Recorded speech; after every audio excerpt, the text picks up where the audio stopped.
Hey everyone, today's GTA 6 leaks are huge. First up, the game's file size is predicted to be around 200 gigabytes, double that of GTA 5. But don't worry, it should fit on your console without needing a separate hard drive. On the hardware side, PS5 users might face some challenges with this massive game. Meanwhile, GTA 6 Online is rumored to launch separately, similar to previous titles, ensuring a steady buzz long after the release. Stay tuned for the next trailer expected to reveal more gameplay and confirm these exciting details. Subscribe if you want me to give away multiple GTA 6 copies on the release date. Thank you and let's go! So here we are starting off with, hello everyone, today I want to address a technical point which was seen several times in the trailer, display distance. Here are different examples where we can see the work carried out by Rockstar. Next up, we could probably see them on these videos, but let's go for the next post. What are some things you're most skeptical of about GTA 6? Just how intelligent NPCs will actually be. To be fair, it's Florida after all. How about how Florida man they are? Me on every interaction antagonize. This is always the biggest issue. So many games try to say NPCs live their own lives and go to and from work, but it seems like that never happens. Again, this is a processing issue, but to have a world with a set gross and a set number of NPCs would be an insane concept. Imagine you kill off more NPCs than repopulating the world. The city becomes more abandoned and unclean due to the lack of people. Citizens start carrying more and more powerful weapons, they become scared at the sight of other people. Violent gangs try to take over parts of the city, and then you let it be for a while and order starts restoring itself as the population gets back to normal. Unrelated, there was a game released in May 2005 called September 12th. Basically, your job is to bomb terrorists walking among civilians, men, women and children from the sky. Every time you kill a civilian, 3-4 become terrorists. You will never beat the game, as the game was meant to teach you a lesson. Almost all countries, especially US, never learned from it at all. Next up, what do we have here? Car dealerships and used cars, lots around the map. After uploading this, Reddit removed my post, so let's read. Rockstar are doing heavy experimenting with the dealership models and car rotations. We currently have 2 different dealership types. It is feasible to assume that we could get proper actual dealerships around the map this time if the map is as big as people are claiming. GTA Online has dealerships, so we should be getting something similar and more fleshed out. NPC salesmen to interact with maybe different dealerships for different vehicle types and price ranges. Social media posts of people buying cars. Repo side activities. Likely. And probably we should have something like this. Social media. Don't you all think it would be a little off if we only saw people from the state of Leonida in social media, and not people from, let's say, Vinewood and other places in GTA universe? I think the social media feature would be perfect to feature certain Easter eggs from other cities, Vinewood like you said for example, and see what 13 characters have been up to throughout the years, but I think it'll be just to be the surrounding area unfortunately. This shouldn't ever even be a concern. This social media in 4 and 5 have referenced other parts of previous Rockstar games including Las Venturas, San Fierro, Carcer City, Liberty City, Vice City, Los Santos. Not only that, but traditional media, radio station, news channels also reference other parts of the Rockstar universe and even events from previous games. In 4, there's a blogger service that lets users make their own blogs, similar to Blogspot back in the day. The users from other parts of the Rockstar universe are as follows. As here we could see the website names as blog of a Gauss man from Carcer City. The next one is blog of the feminist from Vice City. The third one is blog of a 19-year-old high schooler from San Fierro. The fourth one, blog of 17-year-old girl from Red County, San Andreas. And the fifth pitch kill is a blog of the psycho Haas Beast college girl from Las Venturas. In 5 social media, there is a lot less focus on the social media aspect, so there aren't many references to any location in particular, but a lot of radio stations and characters reference other parts of the Rockstar universe. There are also a lot of props and decorations that make reference to other parts, like the Las Venturas sign on the lottery tickets. It's not like Rockstar have a history of pretending other locations don't exist. Pretty much every GTA has mentioned other locations within the Rockstar universe at one point or another. Even Carter City is mentioned extensively throughout the GTA games, despite only appearing in the first Manhunt game.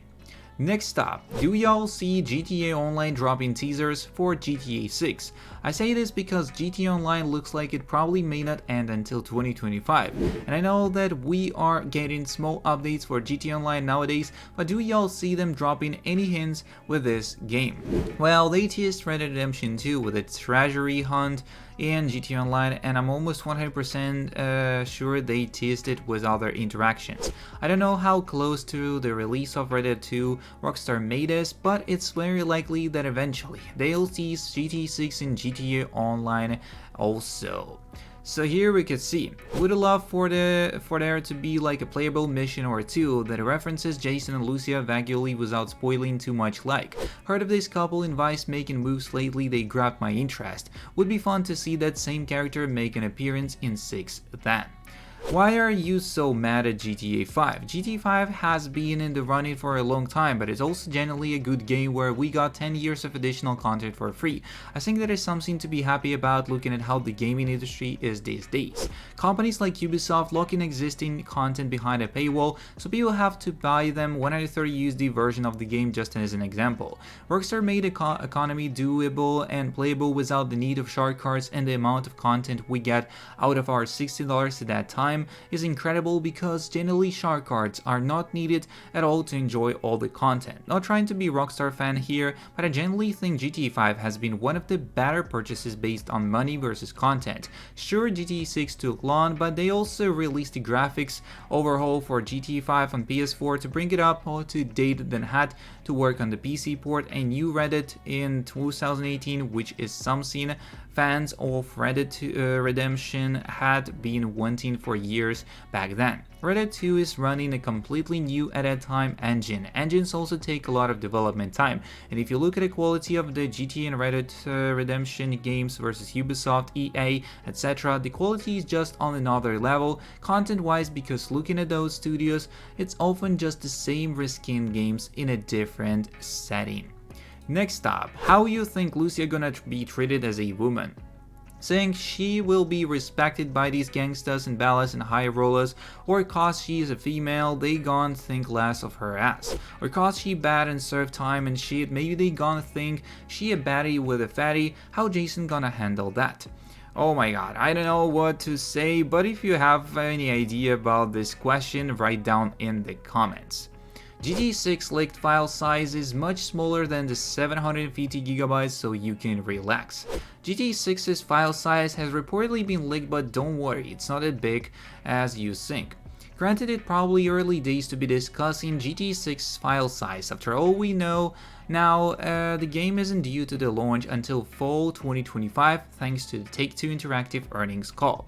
While the release date is still worlds away, at least we know when to expect the game, with the last real piece of the puzzle being official gameplay not consisting of cutscenes and cinematics. Now, to add to the information we do know, it's believed the game's file size has been discovered online, according to Reddit thread by Denso95, which lists a variety of leaked info about the game, including the new and improved wanted level system. The game's presumed file size was shared. Apparently, the developers built where leaked gameplay was shown was around 80GB in size, and it's predicted the full game in 2025 will be around 200GB when all is said and done.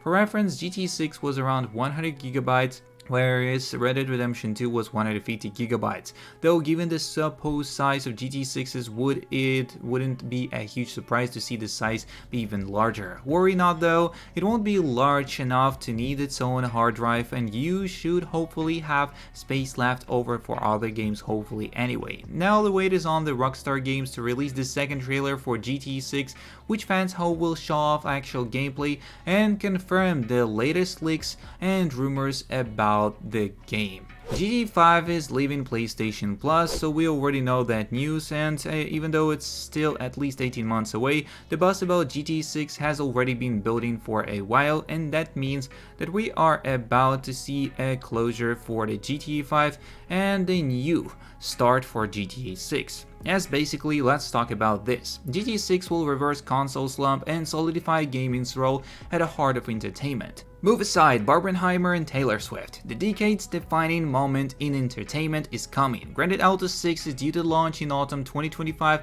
and is set to be entertainment's biggest release ever. GTA is among the biggest and most powerful IPs of all time. The franchise's previous game, GTA 5, boasts over 200 million copies sold and $8.5 billion in revenue since it launched a decade ago. GTA 5 still sells about 5 million copies per quarter, and however many premium games could only dream of in their launch quarter, let alone quarter 40. Take-Two's recent financial results show that GTA 5 and Online even managed to grow their respective audiences by 35% and 23% in fiscal 2023, thanks to smart inclusion on multi-game subscriptions, Game Pass, and PlayStation Plus. A quick look at the popularity charts for Steam, Xbox, and PlayStation shows that the GTA 5 never leaves the top 10 despite being a premium game and a decade old. GTA 5's still popular GTA Online mode, including a community-driven role-playing mode, has helped Take-Two remain a key third-party publisher despite having a lighter release schedule than some of its peers, solidifying gaming's podium spot in the culture once and for all. It is no secret that gaming has long made more revenues than music and film, but rarely got the same cultural respect in mainstream circles. Likely that is changing because gaming is now mainstream, over half of all the consumers play.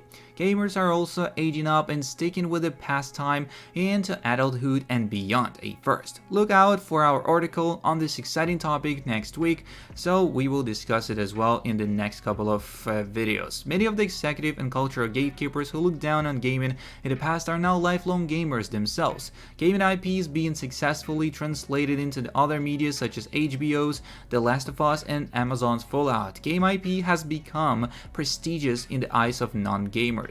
Gamer penetration is huge among the younger generations of consumers, with 66% of 16-19-year-old playing on mobile, 55% on console, and 47% on PC. This is making part of the culture. Slang like NPC, mid, and spawned originated in gaming and has since permeated mainstream language.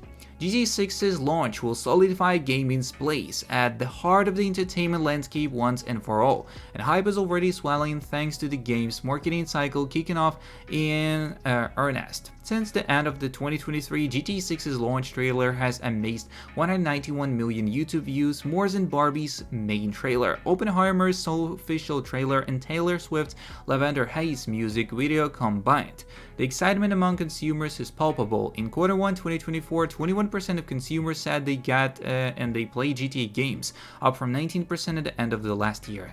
Media's data here backs up comments from Take-Two CEO Strauss Zelnick, who said hype for GTA 6 is having a spillover effect onto GTA 5. So the title is launching on new generation consoles at the end of the next year, and it will also leverage the viral role-playing trend. So it will likely form an official part of GTA 6's online portion. Rockstar also typically launches the single-player experience first and the online component after. These staggered launches and live service strategies will ensure that consumers are talking about the GTA 6's months and years after its initial launch even more than GTA 5. Unlike TV, music, and movies, GTA 6's cultural moment will echo far longer in culture, solidifying its place as a defining cultural moment in entertainment. Another wrinkle is that Take-Two could finally leverage mobile and its Zynga acquisition to create an asymmetrical mobile experience that ties into the wider GTA 6 and online account. So that's kind of all the information we got for today's video, and if you're interested in more, don't forget to subscribe, like, and share. See you in the next one, and peace.